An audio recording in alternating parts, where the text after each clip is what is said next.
Olá, meus amigos, estamos de volta com as nossas catequeses, a profissão de fé. E o artigo que nós estamos meditando nessas catequeses é Creio no Espírito Santo.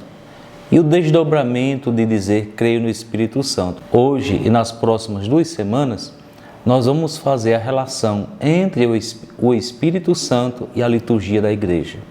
A liturgia que é, nós diríamos assim, o centro da vida da Igreja. A liturgia celebra com especial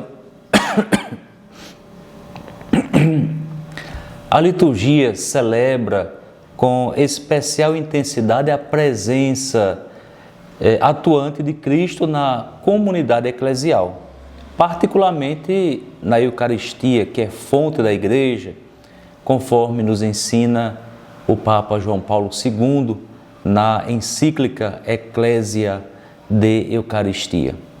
Há, pois, uma íntima ligação entre a liturgia e a Igreja e, portanto, entre o Espírito Santo e a liturgia.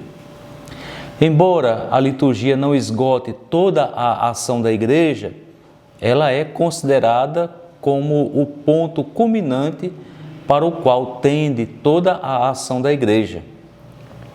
A Sacrosanto Concilium, que é a constituição dogmática sobre a liturgia do Concílio Vaticano II, nos diz: da liturgia, portanto, mas da Eucaristia principalmente, como de uma fonte, se deriva a graça para nós e com maior eficácia é obtida aquela santificação dos homens em Cristo e a glorificação de Deus, para o qual, como a seu fim, tendem todas as demais obras da Igreja. Toda a liturgia da Igreja gira, portanto, em torno do sacrifício eucarístico e dos sacramentos, que nós aprendemos na catequese, e o Catecismo da Igreja Católica repete e nos faz meditar sobre isso. Os sacramentos são sinais eficazes da graça de Deus, instituídos por Cristo e confiados à Igreja, através dos quais nos é dispensada a vida divina. Eles atestam o que Cristo prometeu: estarei todos os dias com vocês até a consumação dos séculos. Provém de Cristo, os sacramentos provêm de Cristo e realizam a santificação dos homens. Eles atuam por si mesmos. Uma expressão latina diz ex opere operato, ou seja, por si mesmo. E por que atuam por si mesmo? Por causa da obra salvífica de Cristo, realizada uma vez por todas, em favor de todos nós. Como forças que saem do corpo de Cristo, sempre vivo e vivificante, ações do Espírito Santo em operação no seu corpo, que é a Igreja, os sacramentos são obras-primas de Deus, na nova e eterna aliança. Catecismo da Igreja Católica, número 1116. O Concílio de Trento definiu como 7 os sacramentos da Igreja, a saber, batismo, confirmação, Eucaristia, a penitência, a unção dos enfermos, a ordem e o matrimônio. Porém, o Concílio Vaticano II, sem ferir a tradição, embora alguns padres conciliares tivessem este receio, considera Cristo e a Igreja como sacramentos fundamentais dos sacramentos citados acima. Então, quantos são os sacramentos? Pela definição do Concílio de Trento, são 7, aqueles que nós já citamos. A partir do Concílio Vaticano II, nós poderíamos dizer que, além dos 7, nós temos os sacramentos fundamentais, que são Cristo e a Igreja. Se Cristo é a raiz da Igreja, que é fundamento dos sacramentos, o batismo, por sua vez, é o fundamento da vida cristã. Pelo batismo, nos vai dizer o concílio, nos vai dizer o Catecismo da Igreja Católica, 1213. Pelo batismo somos libertados do pecado e regenerados como filhos de Deus, tornamo-nos membros de Cristo e somos incorporados à Igreja e feitos participantes da sua missão. Por sua vez, a Sacrosanto Concílio diz: pelo batismo, os homens são inseridos no mistério de Cristo. Com Ele mortos, com Ele sepultados, com Ele ressuscitados, recebem o Espírito de adoção de filhos, pelo qual clamamos Abba, Pai, que está na carta aos Romanos, capítulo 8, versículo 15. E assim se tornam os cristãos, os homens, pelo batismo, os verdadeiros adoradores procurados pelo Pai.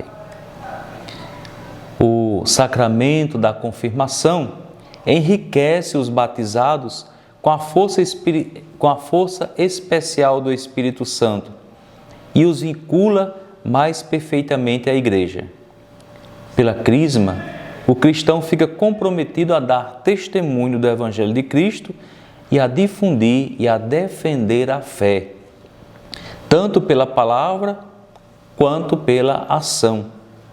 Já no Antigo Testamento, mas não sendo ainda revelado e reconhecido como pessoa divina, o dom do Espírito Santo se manifesta como força transformadora que estabelece os escolhidos por Deus em condições para cumprir uma missão especial. Os juízes, por exemplo, recebem especialmente o dom do Espírito de Deus para serem os libertadores de Israel. Os reis foram consagrados com a unção para desempenhar a função real que lhes foi confiada. Os sacerdotes foram marcados interiormente pela ação do Espírito de Deus e também os profetas eram guiados pelo mesmo Espírito para a denúncia das injustiças e o anúncio da conversão para a acolhida do Messias. E de maneira especial, no Novo Testamento, com Cristo e com a Igreja, é que a ação do Espírito Santo se manifesta e se cumpre em plenitude. É importante destacar que o batismo já confere o Espírito Santo. E aqui eu explico, por exemplo, quando a criança é levada à pia batismal, ao sair da pia, o ministro que faz o batismo unge a testa da criança com o óleo do crisma, conferindo o Espírito Santo. E a partir daquele momento, aquela criança está de fato recebendo este Espírito. Então é por isso que a gente diz, o batismo já confere o Espírito Santo. A confirmação, por sua vez, consolida e leva à plenitude esse dom, tornando o batizado, portanto, participante de modo novo e mais compromissado em Cristo e na Igreja. Há, portanto, uma relação profunda entre o batismo e a confirmação. O batismo como nascimento e a confirmação como crescimento, como amadurecimento. No entanto, há também uma distinção real, pois a confirmação confere uma condição nova ao batizado: estar mais perfeitamente unido a Cristo e à Igreja. Neste crescendo, neste amadurecimento, neste aprofundamento, os que foram inseridos em Cristo pelo batismo e a Ele configurados mais perfeitamente pela confirmação, são convidados a comungar do seu corpo e sangue, oferecidos sob o sinal do pão e do vinho, que constituem a Eucaristia, que é o centro de toda a vida da Igreja e de cada um dos fiéis. Então, essa é a primeira parte, que nós falamos sobre o Espírito Santo e a liturgia da Igreja. E a liturgia, como nós dissemos, ela se manifesta ou ela se realiza na celebração dos sacramentos. Por isso nós falamos aqui um pouco dos sacramentos. Nós vamos continuar na próxima semana esta catequese, o Espírito Santo, animador da liturgia da igreja e agente de vida nova do cristão pelos sacramentos. Nós teremos ainda a parte 2 e a parte 3. Quero invocar sobre vocês a bênção de Deus, que Ele se digne abençoar vocês copiosamente e acumular cada um de vocês com a luz do Divino Espírito, a sabedoria que vem do alto, para que nós possamos progredir no nosso caminho de vida de fiéis, de povo de Deus, de filhos de Deus, de povo cristão que vai procurando enriquecer e amadurecer a sua fé. O Senhor esteja convosco, Ele está no meio de nós. Abençoe-vos o Deus Todo-Poderoso, o Pai e o Filho e o Espírito Santo. Amém.